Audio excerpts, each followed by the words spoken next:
सासू माँ की नई सहेली। प्रिया किचन में चाय बना रही होती है और सुमन ड्राइंग रूम में बैठकर मजे से टीवी देख रही होती है। तभी दरवाजे की घंटी बजती है। प्रिया, जरा देखना तो कौन आया है। देखती हूँ मम्मी जी। प्रिया दरवाजा खोलती है तो सामने पड़ोस वाली बिमला आंटी खड़ी होती है। नमस्ते आंटी जी, कैसी हैं आप? मैं तो बिल्कुल ठीक हूँ बेटा, पर तेरी सास को क्या हुआ है?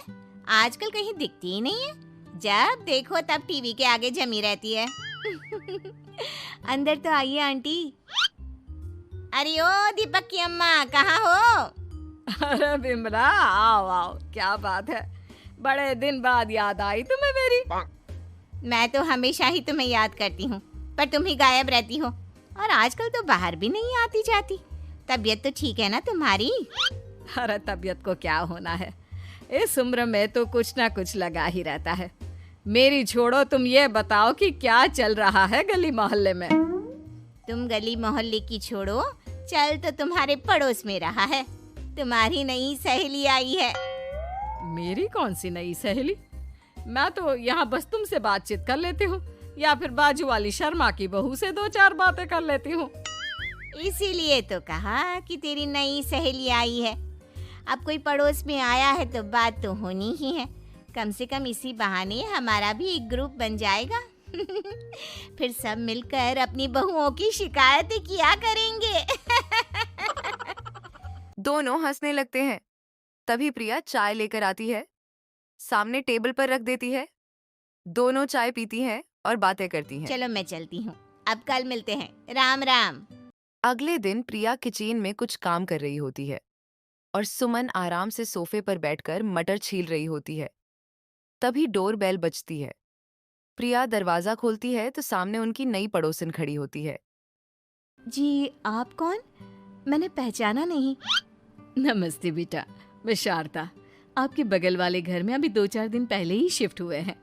ओह अच्छा अच्छा अच्छा, नमस्ते आंटी, अंदर आइए ना आप।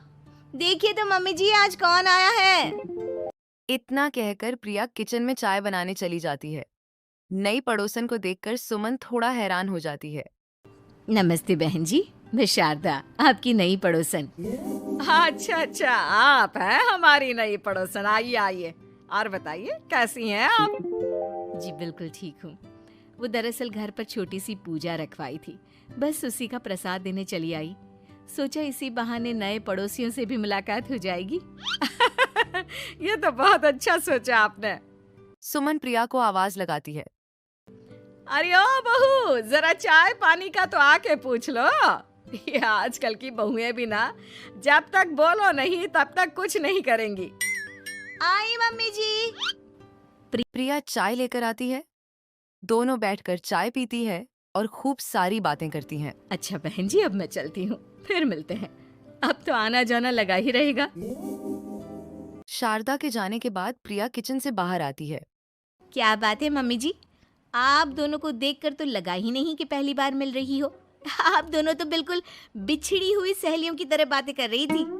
अरे जब दो औरतें मिल जाती है ना, तो बातें अपने आप ही निकल आती है। अब तू अपने काम पर ध्यान दे, बातों पे नहीं। ऐसे ही कुछ दिन बीत जाते हैं। अब सुमन और शारदा अच्छी सहेलियां बन गई होती हैं। दोनों एक साथ मंदिर जाती, मार्केट जाती और कभी-कभी तो बिमला भी इनके साथ मिलकर खूब हंसी रिठौली करती। एक शाम तीनों बैठकर सुमन के घर पर चाय पी रही होती है कि तभी बहुत तेज बारिश शुरू हो जाती है। सुमन जोर से प्रिया को आवाज लगाती है। प्रिया, ओ प्रिया, देख कितनी तेज बारिश हो रही है। जाके छत से सारे कपड़े ले आ, नहीं तो सब भीग जाएंगे। सुमन 2 बार आवाज लगाती है पर प्रिया का कोई जवाब नहीं आता। शायद प्रिया कुछ काम कर रही है, इसीलिए कुछ जवाब नहीं दे रही। अरे काहे का काम, आराम फरमा रही होगी महारानी। तभी प्रिया बीमार हालत में कमरे से बाहर निकलती है। हाँ मम्मी जी, क्या हुआ? मेरी तबीयत थोड़ी ठीक नहीं है ना, इसलिए आग लग गई।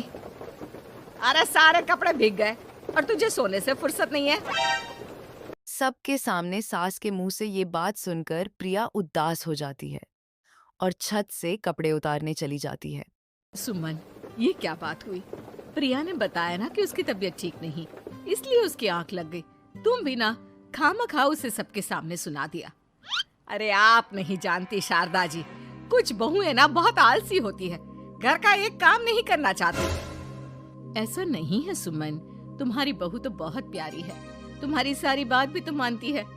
हाँ सुमन, तुम प्रिया के बारे में ऐसा क्यों सोचती हो? मेरी भी दो बहुएं हैं, लेकिन मैं उन्हें अपनी बेटियों की तरह रखती हूँ। आखिर वो भी तो किसी की बेटियां ही है ना।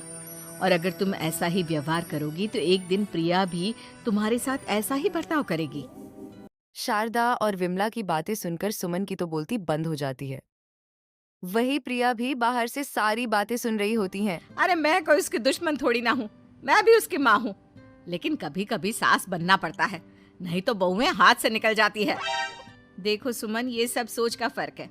अगर तुम ये सोचोगी तो कभी प्रिया को अपनी बेटी नहीं बना पाओगी। इतना कहकर शारदा और बिमला वहां से चली जाती है और सुमन अकेले बैठकर उनकी बातें सोचने लगती है। अगले दिन प्रिया और दीपक अपने कमरे में बैठकर बात कर रहे होते हैं और सुमन उनके कमरे के बाहर कुछ काम कर रही होती है और उन दोनों की बातें सुन लेती है। दीपक, तुम्हें पता है हमारे पड़ोस में जो शारदा आंटी है ना, बहुत अच्छी हैं। अच्छा, ऐसा क्या हो गया जो तुम्हें वो इतनी अच्छी लगने लग गई? कुछ खास नहीं, बस कल जब मम्मी जी मुझे सबके सामने सुना रही थी तो शारदा आंटी ने मेरा साथ दिया। मैं तो सच में हैरान ही रह गई थी जब उन्होंने मम्मी जी को मुझसे ऐसा बर्ताव करने के लिए मना किया। अच्छा, फिर क्या हुआ? होना क्या था, शारदा आंटी तो मम्मी जी को समझा ही रही थी कि बहू को भी बेटी की तरह ही रखना चाहिए, लेकिन मम्मी जी तो मम्मी जी है ना, उन्हें तो मुझ में हमेशा कमी ही दिखती है।